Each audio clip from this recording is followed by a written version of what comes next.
Welcome to lecture number 14, The Impending Crisis. Many believe the Mexican War would unite the nation as America acquired valuable territories and resources.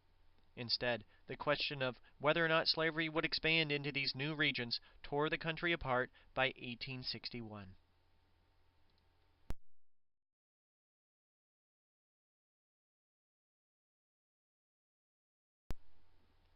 Politics during the 1850s were rife with controversy. This lecture will address politics of this era by first addressing a major compromise reached between different factions in 1850. It prevented war in that year, but following the compromise, a series of crises slowly led the nation closer to war.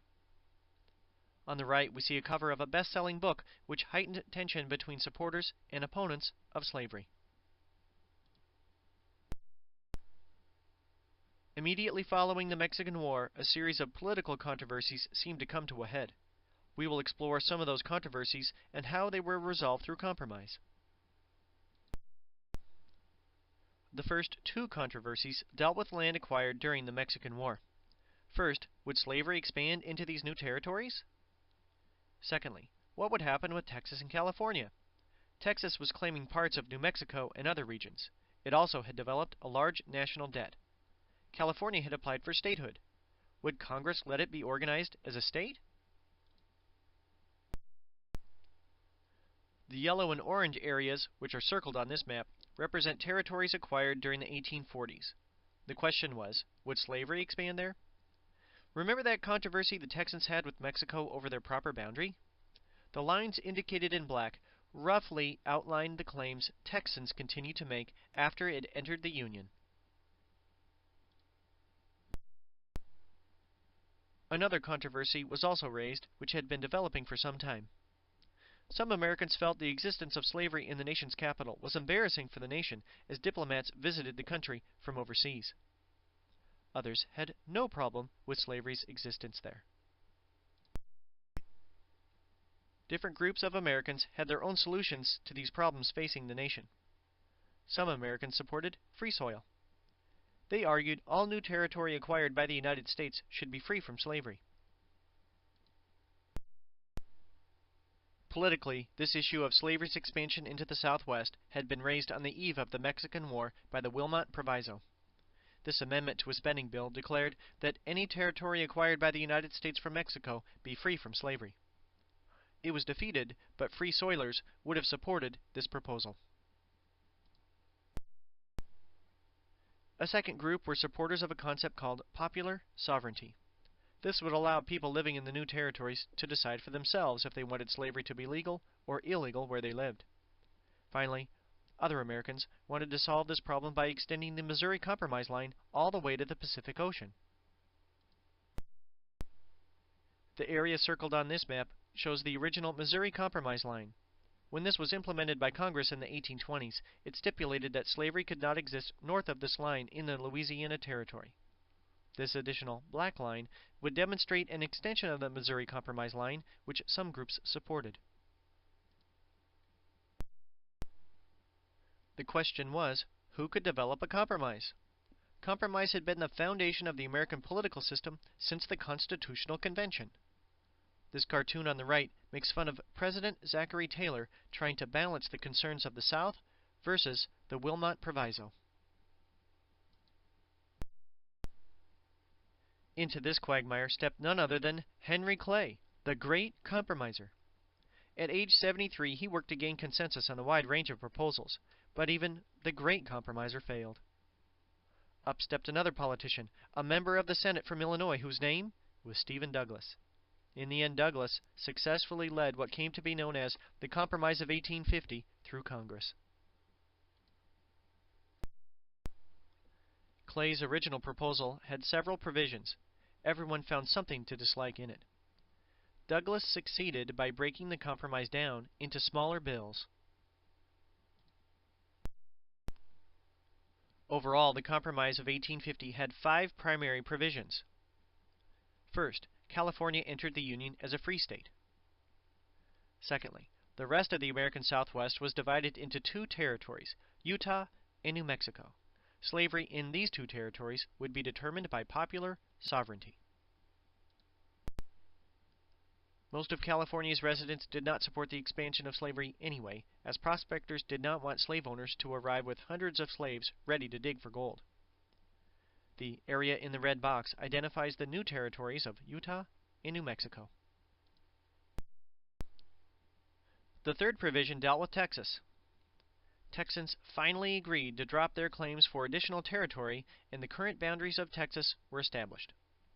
In return, the United States assumed the debt Texas had developed under its independence as the Lone Star Republic. This is the slide shown earlier, where the area outlined in black identifies the territory initially claimed by the state of Texas. This map shows the smaller border of Texas after it gave up its claims to other territory. The region in black illustrates the rough boundaries of Texas' original claims. The final two provisions of the compromise dealt with slavery specifically. The slave trade, but not slavery itself, was prohibited in Washington, D.C., but slavery would continue to be legal. And finally, a stricter fugitive slave law was put into effect for the entire nation. Here's one final look at that map of the nation in 1850. As you can see, even though a crisis was averted, the nation was becoming more divided. In northern regions, shown in green, slavery was prohibited. In southern regions, shown in yellow, slavery was legal. And in the red, we see slavery would be determined by popular sovereignty. While the country did remain divided, the compromise was significant. It was important because it prevented war, if only for 10 years, but it's still significant because it showed that through compromise, the American political system could survive. Over those next 10 years, the northern states grew in population and its industrial power in comparison to the South. Following the passage of the compromise, the nation faced a series of crises which eventually took the country one step closer to war. The first crisis involved one of the provisions of the compromise itself, the new Fugitive Slave Law. The law included three key provisions. First, all runaway slaves had to be returned to their owners. This was nothing new, but it targeted recent runaways as well as people who had escaped to freedom years earlier. Secondly, it became illegal to aid a runaway slave, so whites, opposed to slavery, could face jail time or fines. This map identifies the many routes taken by slaves as they escaped slavery. It's nearly impossible to determine how many slaves actually escaped on the Underground Railroad, but both supporters and opponents of slavery acknowledged its existence.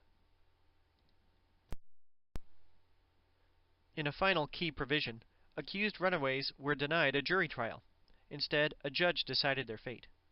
Magistrates involved received $10 for ruling in favor of the slave owner and $5 for ruling in support of the accused runaway.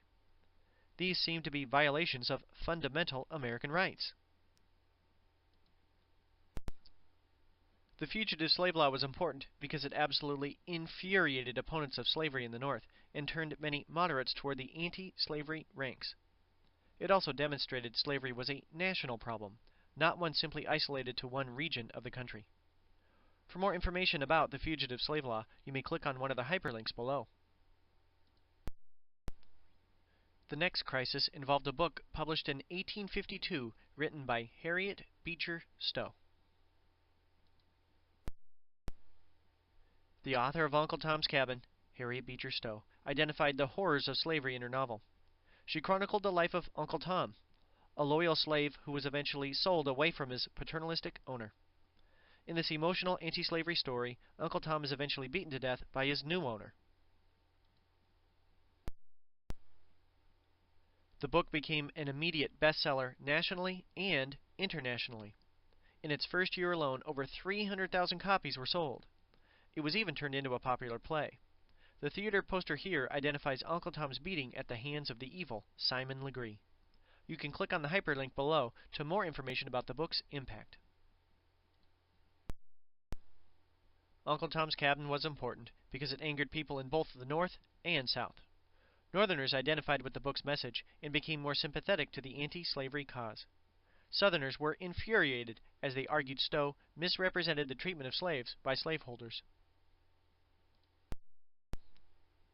The next crisis addressed events associated with the territories of Kansas and Nebraska.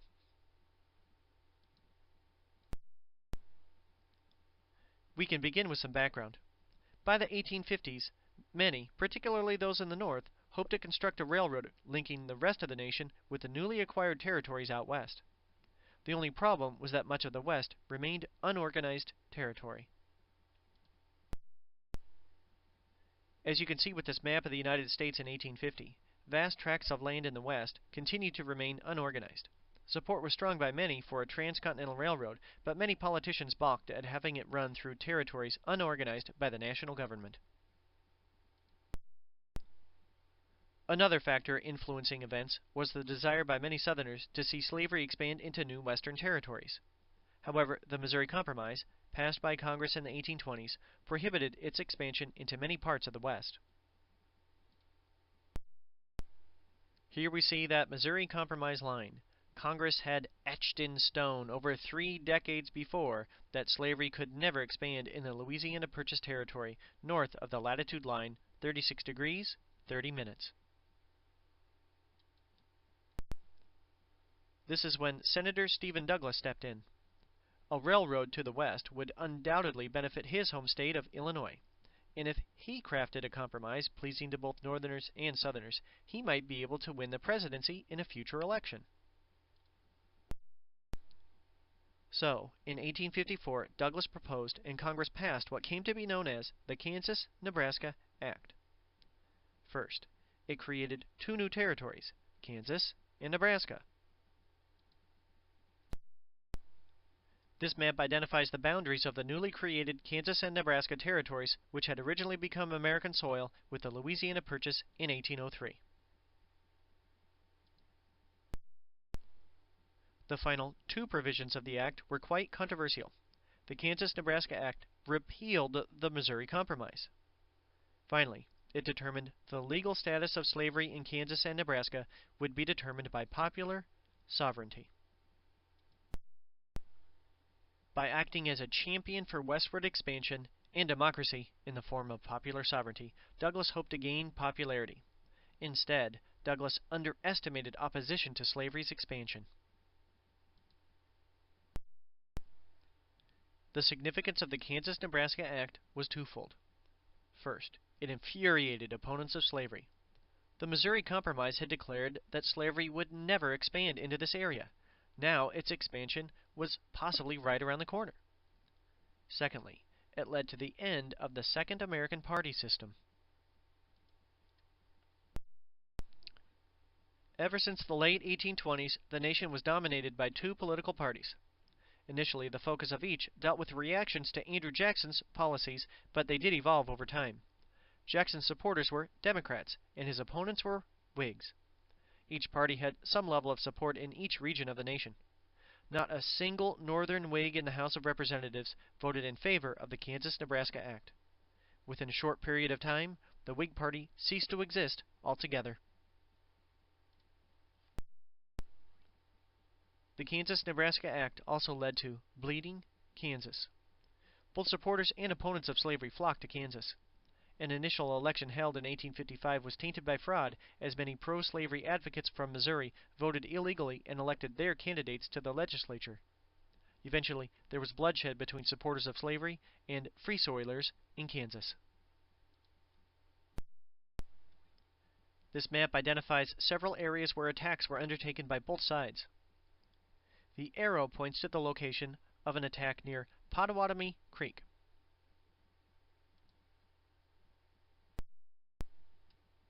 Pottawatomie Creek was the location of a brutal massacre. There, abolitionist John Brown, along with some other men, abducted a group of pro-slavery advocates and murdered them. One was shot to death, and the others were hacked to pieces. The image here shows a group of anti-slavery men armed and ready to fight. This political cartoon shows how tension found its way to the United States Senate of all places. During debate concerning events in Kansas, Senator Charles Sumner delivered a speech highly critical of slaveholders and a specific defender of slavery in the Senate. Shortly thereafter, a relative of the insulted senator, who was also a member of the United States House of Representatives named Preston Brooks, physically beat Sumner with his cane on the floor of the U.S. Senate.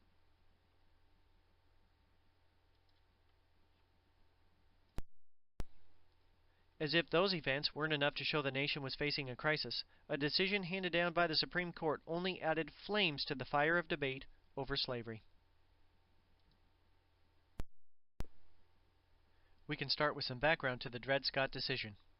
This case involved a slave named Dred Scott, who originally lived in the slave state of Missouri, but was then taken by his owner to the state of Illinois and Wisconsin Territory, regions where slavery was illegal. Scott sued his owner for his freedom. Scott's legal case was based on his residence in the free state of Illinois, which had prohibited slavery, and Wisconsin Territory, which originally had been organized as part of Michigan, as shown here. Congress had prohibited slavery in the Wisconsin Territory in the Missouri Compromise. Chief Justice Roger Taney wrote the decision handed down by the majority in 1857. First, he argued, Scott was not granted his freedom. Residence in areas where slavery was illegal did not mean slaves could be freed. Secondly, he declared that blacks, whether slave or free, were not citizens of the United States and therefore did not have any citizenship rights. He then continued by declaring Congress had no authority to ban slavery anywhere because slaves were the property of their owners and private property was protected by the Constitution. Only states had the right to ban slavery.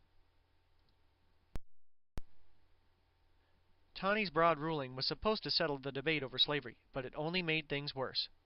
This decision infuriated many in the North, while Southerners saw it as validation for what they had been saying about the legal status of slavery for decades. Either way, it was important to opponents of slavery because they feared the actions of the courts might allow slavery to expand to additional areas, and it reinforced the notion that slavery was not just a regional problem, but a national one as well. For more information about this subject, you may click on the hyperlinks below. The Dred Scott decision was handed down in 1857. The next year was an election year. In 1858, many became interested in a series of debates between two candidates vying for a Senate seat in Illinois. The candidates were Stephen Douglas and Abraham Lincoln. Stephen Douglas was a member of the Senate and had already earned a national reputation for himself.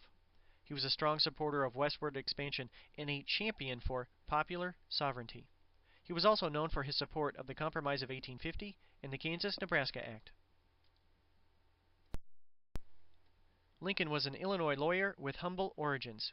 He was also a one-term member of Congress who gained fame for his opposition to the Mexican War. Lincoln was a member of the brand new Republican Party, which began in the 1850s. There were a wide range of issues different Republicans supported, but one issue which united them was their opposition to the expansion of slavery into new areas. The highlight of the campaign came with a series of public debates between Lincoln and Douglas in which the two argued over national policies in the context of the Dred Scott decision. Douglas tried to portray Lincoln as an extremist on slavery, but Lincoln rejected abolitionism. At Freeport, Lincoln forced Douglas to admit that people living in the territories could effectively outlaw slavery by refusing to enforce laws in support of the institution. This was good enough for people living in Illinois, as Douglas won re-election, but it cost Douglas votes in the South when he ran for president in 1860. Even though Lincoln lost this election, the Lincoln-Douglas debates were important. As segments of their speeches were printed in Eastern papers, the nation read as the debates continued. It also demonstrated that Abraham Lincoln was a rising star in the Republican Party. If the Lincoln-Douglas debates caught the nation's attention intellectually, John Brown's raid in Harper's Ferry raised the specter of war to new levels. If you remember, John Brown was an abolitionist. He believed he was put on earth by God to rid the nation of the evils of slavery. This slide from earlier in the presentation outlines one of Brown's actions in Kansas. He and some supporters were responsible for the murder of the 5 pro-slavery advocates in the Pottawatomie Creek Massacre. In 1859, Brown developed a plan to capture a federal arsenal in Harper's Ferry, Virginia. He, along with a small group of supporters, hoped to then use the weapons to lead a slave insurrection in Virginia. The group successfully captured the arsenal in October of 1859, but there was no slave insurrection. The plan was doomed to fail from the start. It involved Brown and his 18 followers fighting against the United States government. Soon after they captured the building, it was surrounded by local militia. Brown was then arrested, put on trial for treason, and executed by December. For more information about Brown and his actions, you may click on the hyperlinks below. The actions of John Brown truly were significant. When Brown's correspondence with Northern abolitionists became known, many Southerners were shocked. Following his execution, Brown was treated like a martyr, rather than a traitor, in some Northern cities. This influenced some Southerners to believe that many in the North were abolitionists, determined to fight to free slaves. Some have called this the final straw which led to war. Some in the South began contemplating secession in 1860, but as events would unfold, no states would leave the Union until after the presidential election in that year. This political cartoon from the election of 1860 captures some of the chaos associated with the election. There were 4 candidates in the election, and each is portrayed in the image.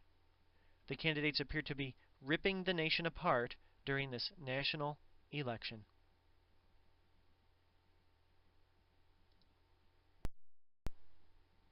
The first of the 4 candidates was Stephen Douglas. He was a Northern Democrat and supported popular sovereignty as the solution as to whether slavery should expand into new territories.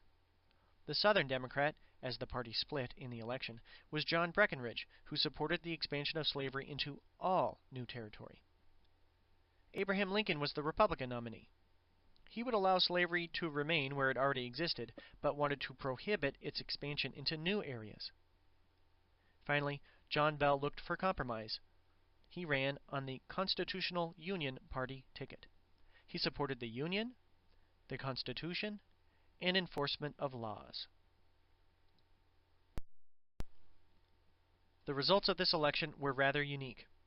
Abraham Lincoln clearly won the election with 180 electoral votes, but his support was strictly in the northern states and far west, as he won only 39% of the popular vote. Breckinridge came in second, but his support was limited primarily to the states of the lower South. Following Lincoln's victory in the election, calls for secession grew even louder. New compromises were suggested, but not adopted. Even before Lincoln's inauguration, in December of 1861, the state of South Carolina voted to break its ties with the Union. It was followed by 6 additional states. This map identifies the secession of the southern states as they formed the Confederacy. The states shown in brown, from the Deep South, were the first to secede from the Union.